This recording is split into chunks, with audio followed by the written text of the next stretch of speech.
नमस्कार साथियों, एक बार फिर से न्यू लाइट विद दीपक में आपका बहुत बहुत स्वागत है। आज हम लोग सीखेंगे कि किसी खेत या प्लाट का शुद्धता से मापन कैसे करें, यानी कि कैसे उसका हम क्षेत्रफल निकालें कि एकदम 100% सही आए। क्योंकि आमतौर पर अगर हम औसत को लेकर के करते हैं तो कुछ ज्यादा आता है उसके एक्चुअल क्षेत्रफल से।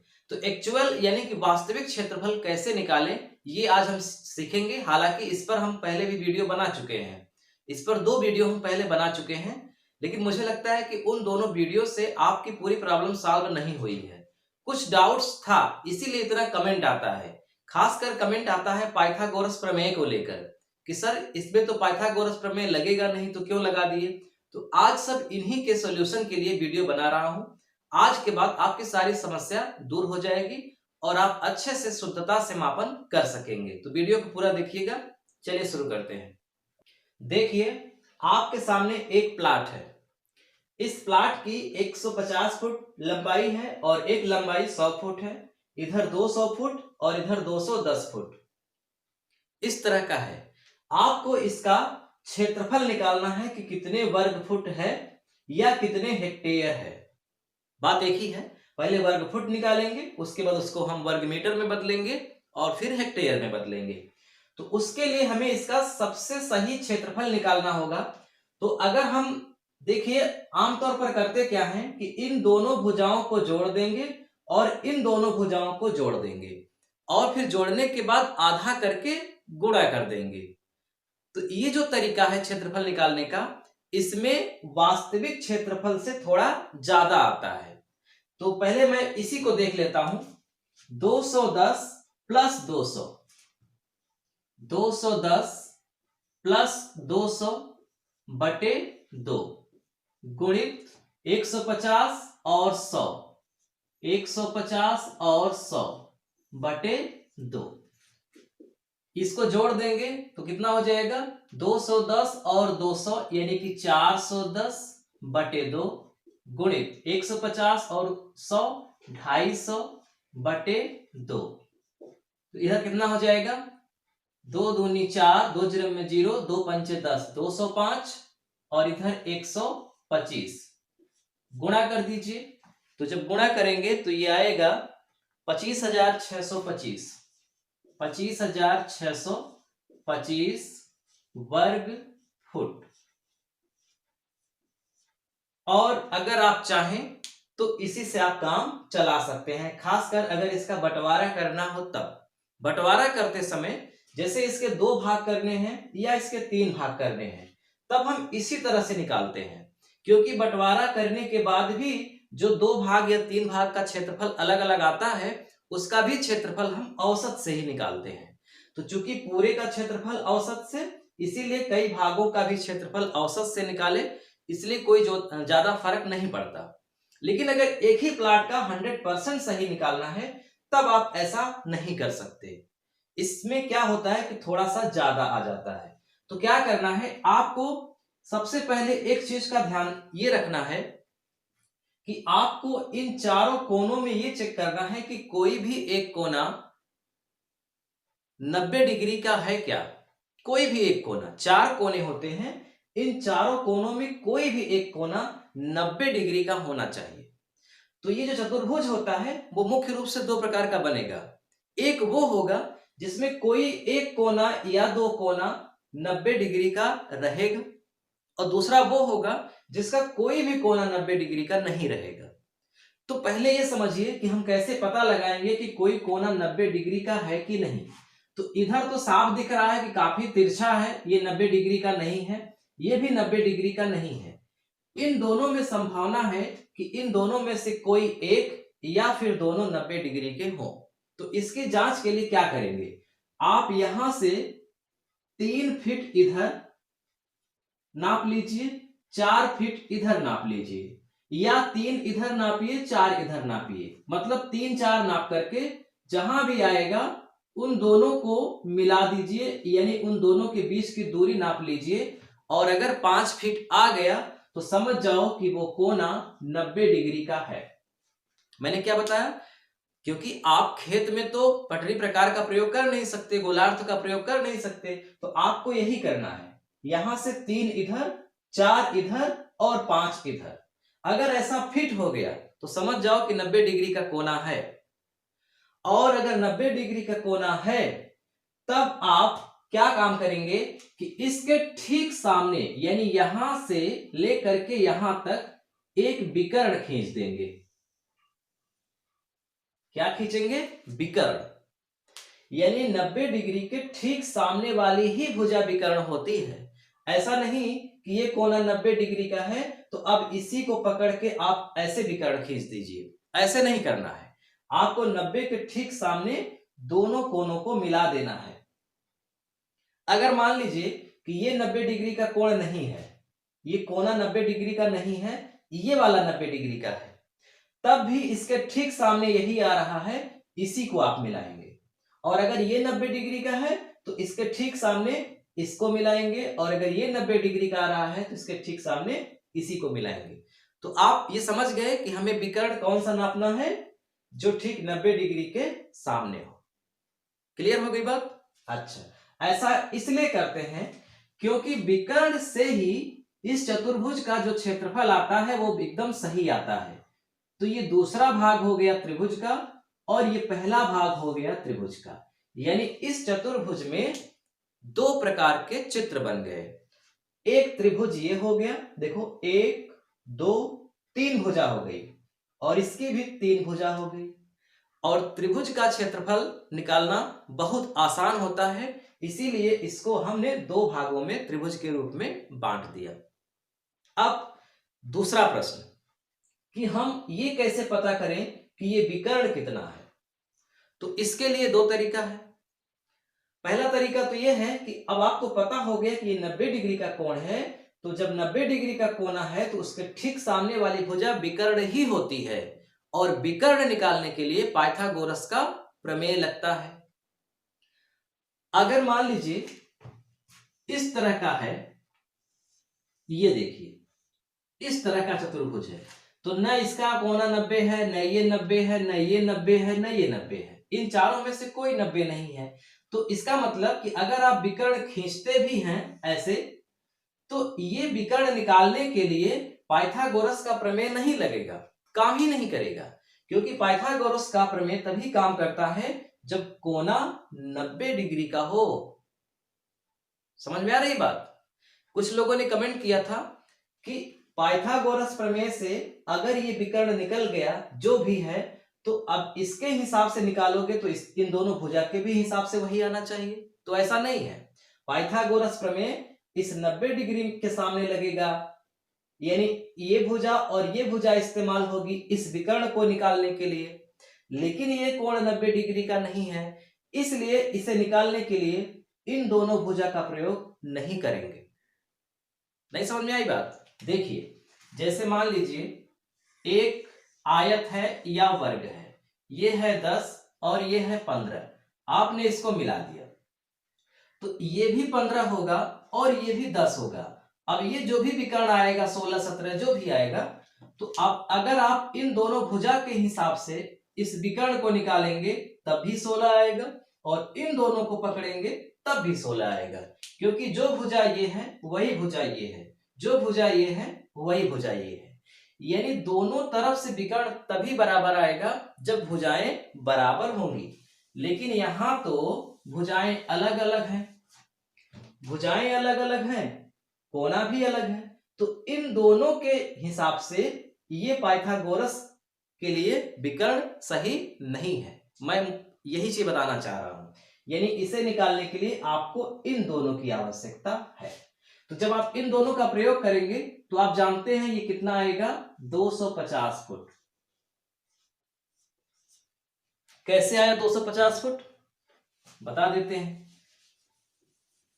पाइथागोरस प्रमेय में क्या होता है कि जो कर्ण होता है या विकर्ण, तो कर्ण बराबर रूट के अंदर लंब का वर्ग प्लस आधार का वर्ग।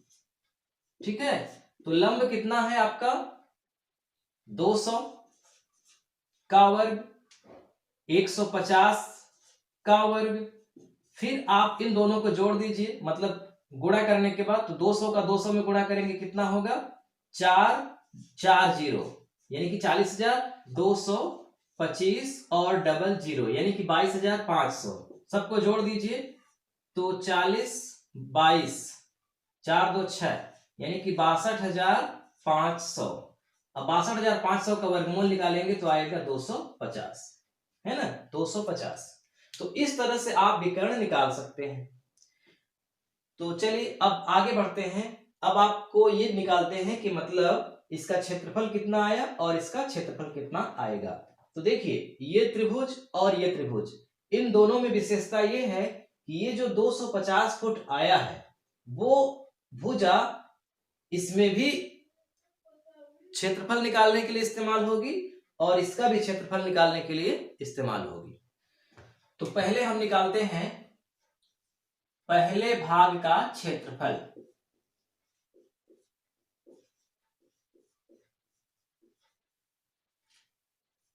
अब चूंकि त्रिभुज है तो समझ ही रहे हैं त्रिभुज का क्षेत्रफल। और ये त्रिभुज कैसा है, ये समकोण त्रिभुज है क्योंकि इसका एक कोना 90 डिग्री का है।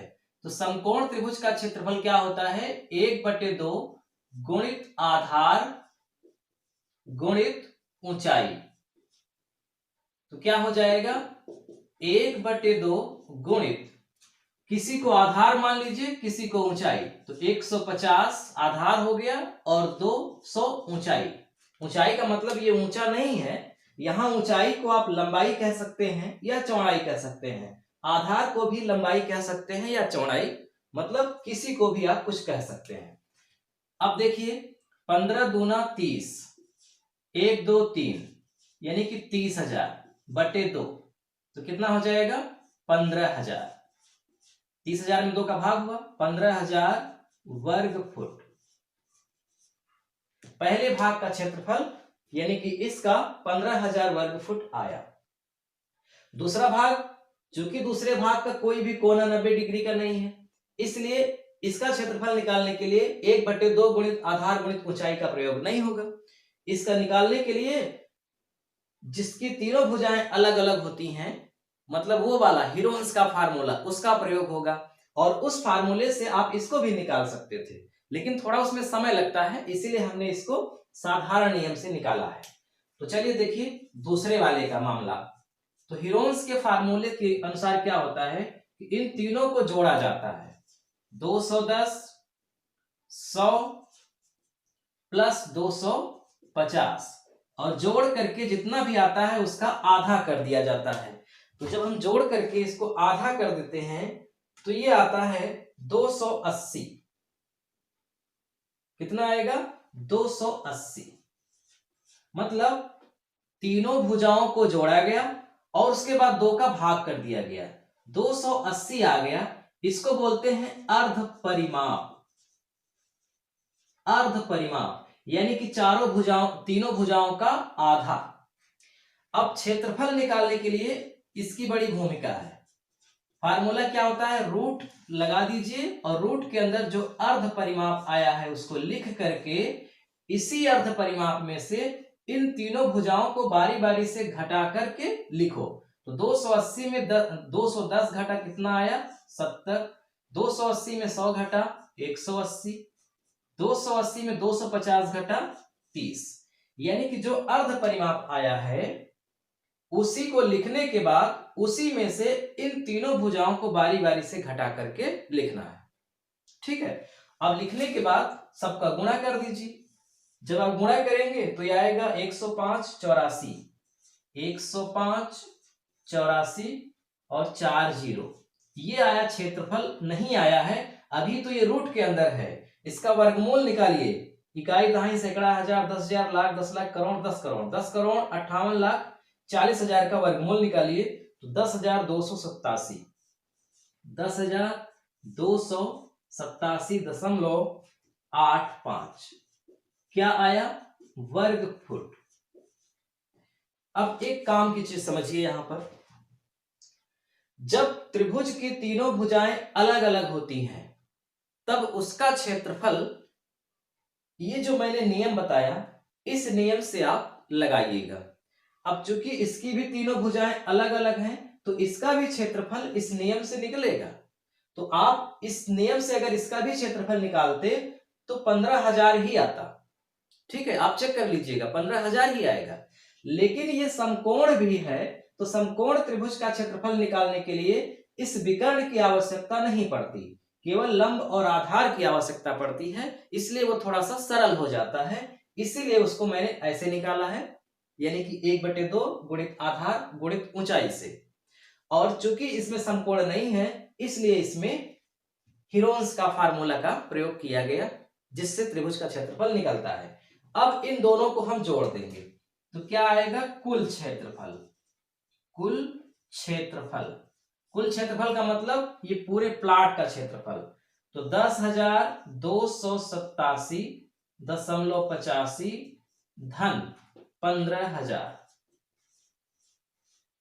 कितना आएगा जोड़ने पर, 15 10 25, 25,287, 25,287.85 वर्ग फुट।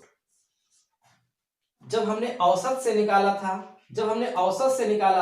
तो आया था 25,625, 25,625 आया था जब औसत से निकाला था। लेकिन जब हमने दोनों भाग करके इसको अलग अलग त्रिभुज के हिसाब से निकाला तो 25,287 आया, यानी कि कम आया, पहले वाले से कम आया। अब आप इसको जानना चाहते हैं कितने हेक्टेयर का है, तो आप इसी में 1,07,639 का भाग कर दीजिए। अगर वर्ग मीटर बनाना है तो इसी में 10.7639 का भाग कर दीजिए, वर्ग मीटर बन जाएगा। 25,287.85 आप इसमें भाग कर दीजिए 10.7639, तो क्या आएगा, भाग करने के बाद 2349, 2349.32 वर्ग मीटर।